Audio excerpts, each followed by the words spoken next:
This is Frankie Lynch, astrological consultant. Please visit me at frankielynch.com. I do wonderful readings. And like this video and subscribe to my channel, please. Thank you very much. And please consider donating to my Patreon. And you can see all my information below and social media stuff. But I really wanted to just do a brief video today about Saturn and Pisces. Not like the one I did the other day, but doing little horoscopes for him going through the houses.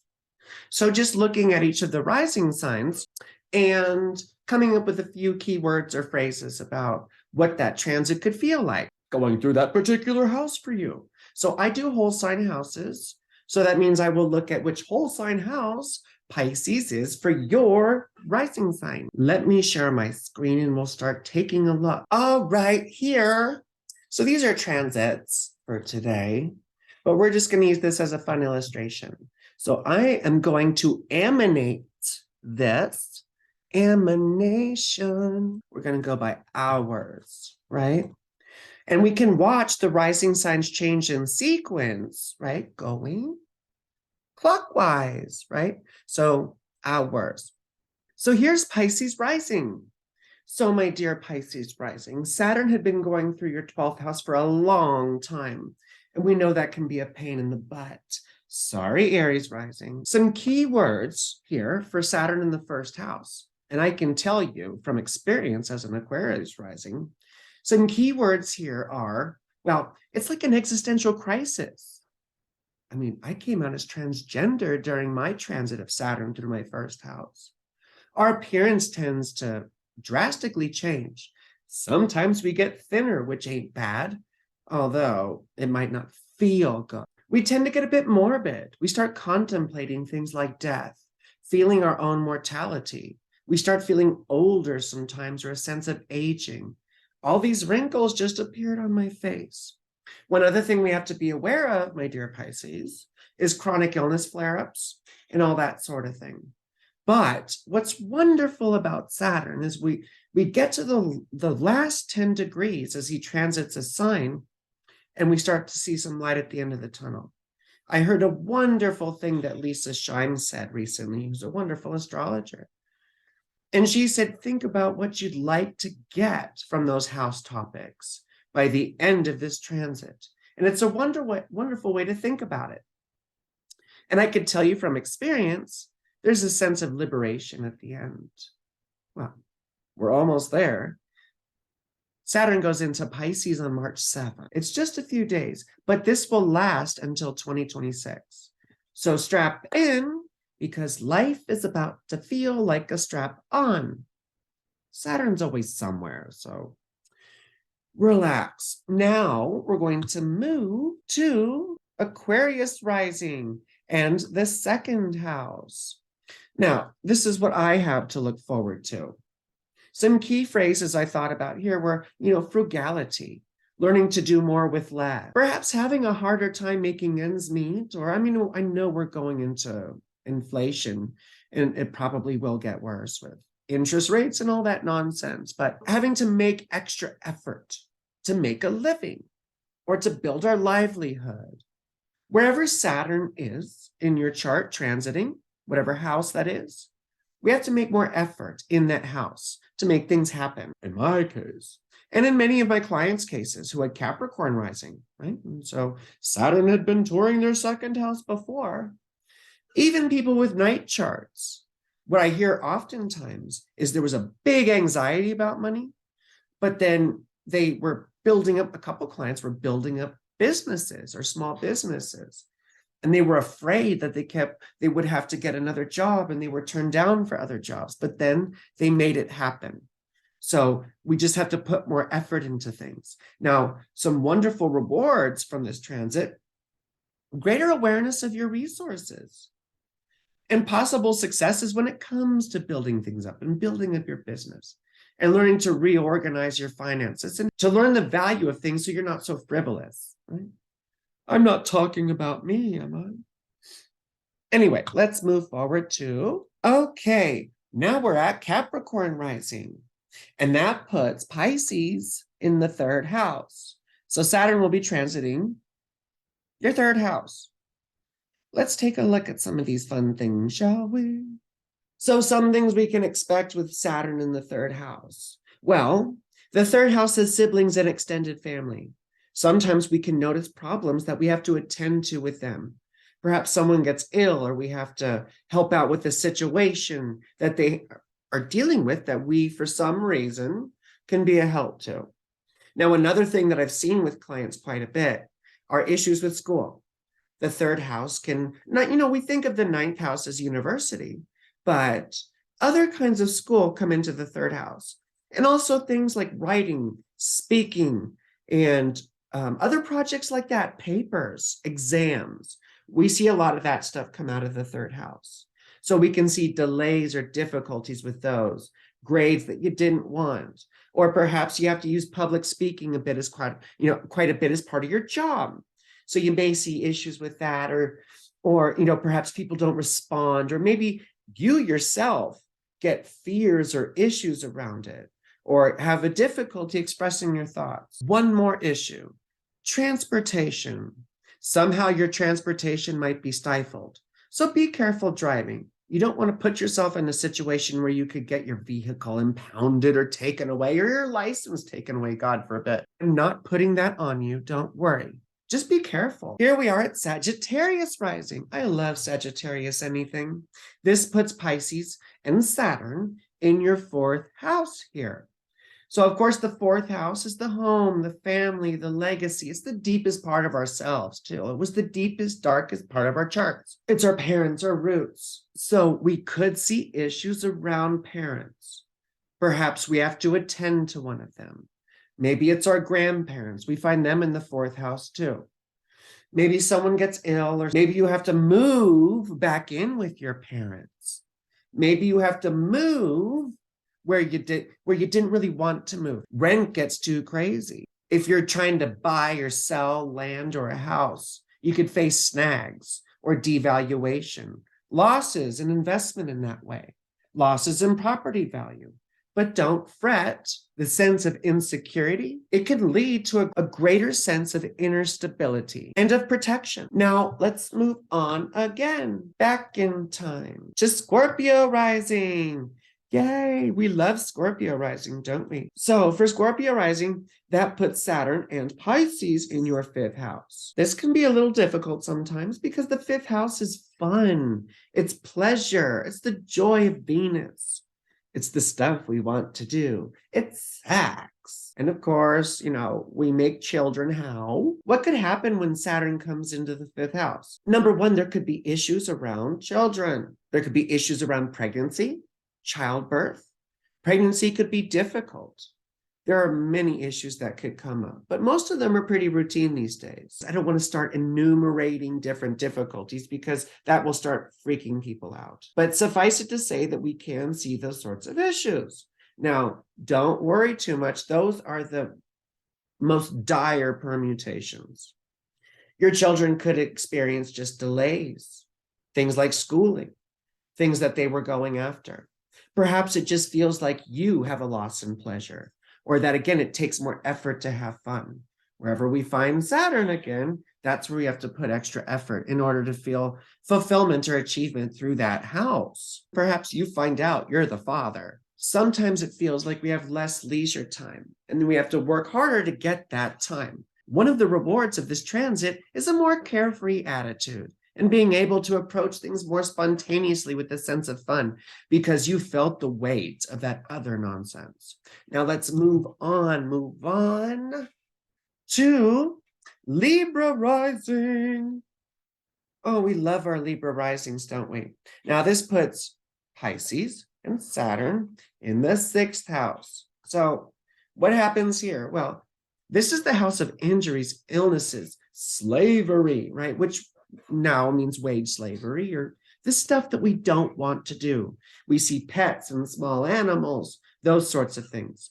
Our subordinates, our employees, health, wellness, all that wonderful stuff. What can we expect to see here, perhaps, with Saturn going through the sixth house? Take care of yourself. Be careful that if chronic illnesses or any sort of prolonged issue Saturn takes a long time, right? About 3 years sometimes to transit a sign. So these are protracted or prolonged things that we face. Your life might be taken over by endless obligation. It might be more difficult to complete all the things that you have to do.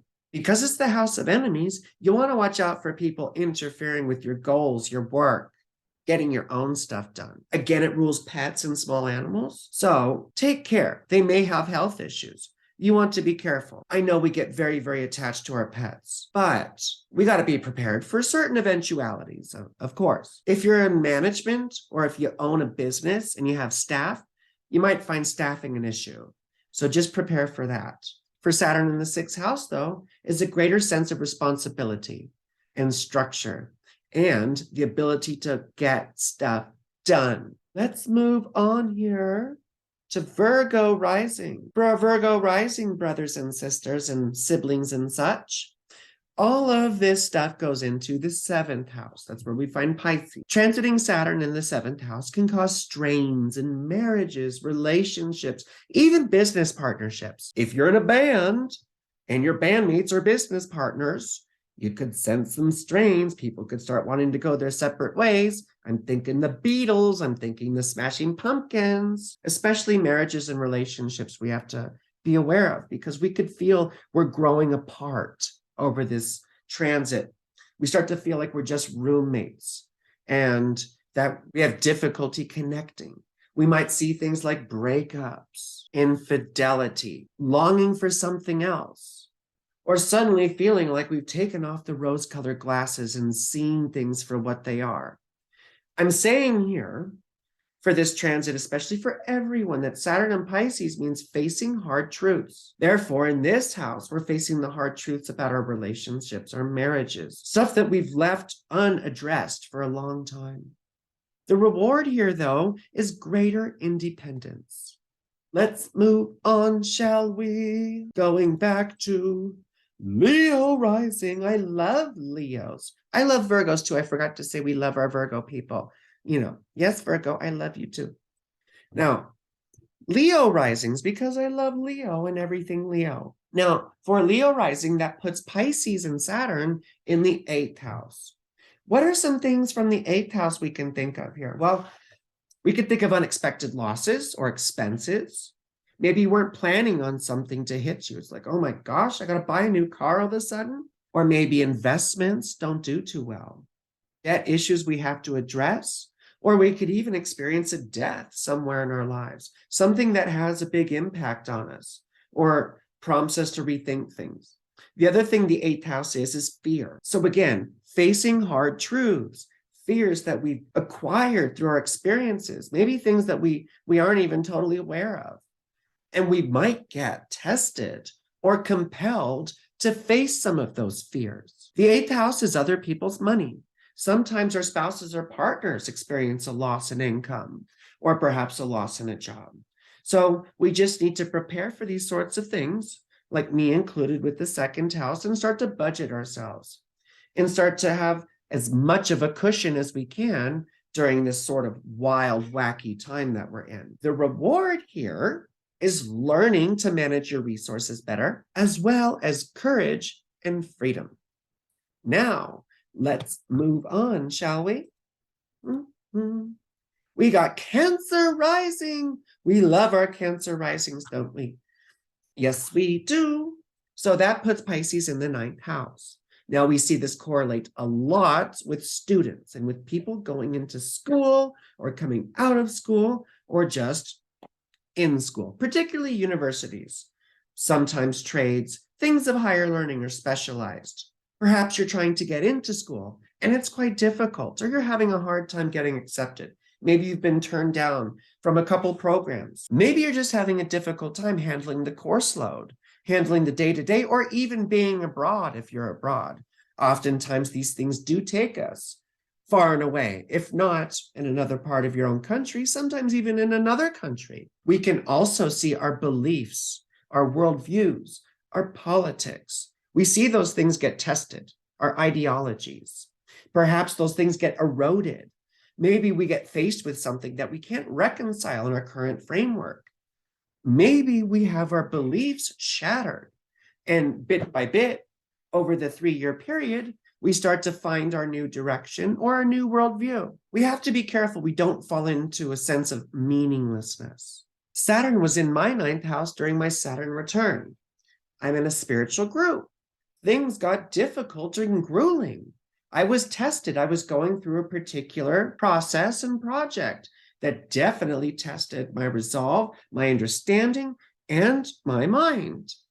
So those sorts of things happen. I'm not saying everyone's in a spiritual group or stuff like that, but you'll likely be tested on those sorts of things. In my experience, the reward from this is a sense of meaning. Oftentimes we acquire a sense of meaninglessness through this transit. The reward is also greater wisdom. Like William Blake said, the road to excess leads to a palace of wisdom. I think he said that. I might have gotten that from Party Monster. So let's continue here. Now we have Gemini rising. Gemini rising puts Pisces and Saturn in the 10th house. What sort of things do we see with the 10th house here? Well, we can see a change in life direction that we weren't expecting. We might not get the job we were going for. When I had this transit, I had applied for a big promotion. I didn't get it, and I was quite upset. But then I got assigned to another location where I was out of the limelight, and it was my place. And I got to prove myself. And it was difficult, but it was very rewarding. And it led me to an actual promotion later. That's sort of one of the themes that we see with Saturn going through the 10th house. You don't get what you want, or you don't reach the goal you were expecting, but that new direction leads you somewhere else, maybe that you weren't expecting, but you find something that you're good at. A lot of times we have to acquire new skills or train ourselves in new skills because we're sort of shuffled around in a new direction. That's what Saturn does. He sort of disrupts our calm and our sense of normality for a little while. Oftentimes we feel like we have to prove ourselves, dealing with authorities and bosses. But one of the great rewards is a greater sense of self-confidence in what we can do. We get tested on our abilities, perhaps learning new things, having to adapt to new situations. Also, new and different opportunities arise. That could be exciting. Again, things that you weren't intending on or counting on, but there they are. Like Siddhartha said, when we expect something, we only find that thing. Rather than being open to whatever is, we see more and more of what is. Now, let's move on once again. We're almost done here. Now, we've got Taurus rising, and that puts Pisces in the 11th house. Let's take a look at the 11th house. Now, you got to be careful, my dear Taurus, because the 11th house is our hopes, our dreams, our aspirations, our wishes, the things that we would like to do, because it rises up towards the 10th house of achievement and action and the stuff that's most visible about us. The 11th house is the pleasures of the mind. We find like-minded people and associates here, people who share our interests. We find our hopes, our aspirations, our goals. We find benefactors, people who assist us in our goals and achieving what we want, which is why we see friends here, because friends get high with a little help from my friends, right? Like the Beatles say. So oftentimes they're sort of patrons and benefactors as well. We see fans, right? Like I think of the 11th house as the audience, and the 5th house is more like the stage, right? So we can see a loss in hope, a sense of meaninglessness, feeling stagnant, feeling lonely, not able to connect with like-minded people, having to put more effort into friendships and relationships, and to being social, putting yourself out there. Commitments start feeling heavy. For me, when I had this transit, again, my spiritual group, it felt like the commitments were so difficult and it was putting strains on my other relationships. Oftentimes you have to reassess priorities, but the reward is a greater sense of hope and a sense of optimism as we come through that. Now let's move on to the final friend of ours, our lovely Aries rising. We love Aries rising, don't we? And we start talking about the 12th house. The 12th house. What does it feel like in the 12th house? Well, I've had that too, and that was wonderful fun. I had that during my divorce for a lot of it. So there's a feeling of exile. I mean, in my case, I had to leave my home. So what is the 12th house? It's the house of self-undoing. We'll see enemies there. We'll see mental illness. We'll see addiction. We'll see big institutions. We'll see monks and monasteries and nuns, seclusion, people who take themselves out of society and go into seclusion. You know, I'm thinking Henry David Thoreau or Howard Hughes even. So what does it feel like when Saturn goes through our 12th house? Again, that feeling of exile, of being forced out, of being isolated, secluded. There's depression. Again, fear, similar to the 8th house. The unknown. We often have to contemplate and we have to reassess our sense of meaning.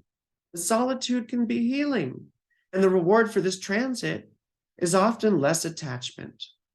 Hope you found this a little fun and informative and hopefully not too depressing and dire. Once again, please go to frankielynch.com. I do wonderful readings. Yes, it's a secure website. And please like this video and subscribe to my channel. Look at my social media links below, and please consider giving to my Patreon. It keeps me able to make all this wonderful content. And remember, Saturn is going into my 2nd house, so I need all the help I can get. I love you. You're beautiful. Have a wonderful whatever you're having. Mwah.